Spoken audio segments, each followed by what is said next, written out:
Les Ivoiriens ont du mal à se nourrir et ce du fait de la cherté des produits alimentaires sur les différents marchés, une situation que consommateurs et commerçants vivent difficilement, comme en témoigne ici ce reportage. Après la crise post-électorale, c'est la crise alimentaire. Bien qu'atténuée avec la cessation des hostilités, le problème du ravitaillement des marchés persiste encore. Les produits de première nécessité, tels que les légumes, la banane, la viande et autres, restent insuffisants, et ceci aux grandes dames des consommateurs qui se plaignent de façon récurrente de la cherté des produits vivriers. Pour ces dames, venues s'approvisionner au marché de la Sikoji à Yopougon, les coûts des denrées alimentaires vendues sur place sont un peu trop élevés. Tout est dans le marché.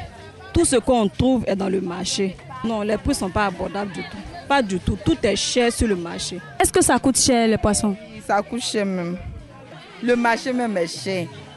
Une situation qui ne fait pas pour autant l'affaire des commerçants qui assistent avec impuissance à la diminution de leur chiffre d'affaires car tout accuse la crise politico-militaire qu'a récemment connue la Côte d'Ivoire, ce qui aurait pu causer un impact négatif tant sur le portefeuille des clients que sur le ravitaillement en vivres, d'où l'augmentation des prix de certaines marchandises qui se vendent bien plus cher qu'avant la crise post-électorale. Vraiment c'est difficile, les choses ne marchent plus.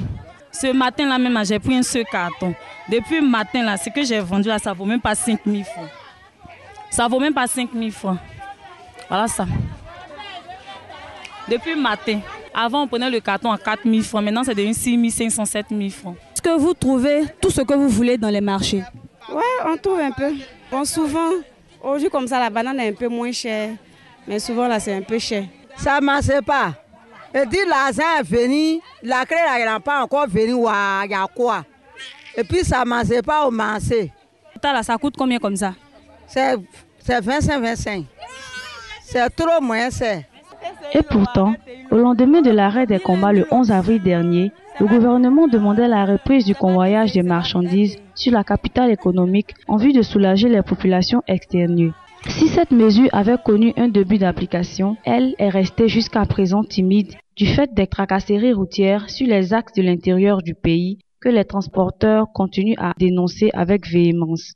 Il devient impérieux pour les autorités gouvernementales d'adopter une politique idoine qui puisse encadrer valablement le secteur du vivrier, de sorte à permettre aux Ivoiriens de disposer aisément des produits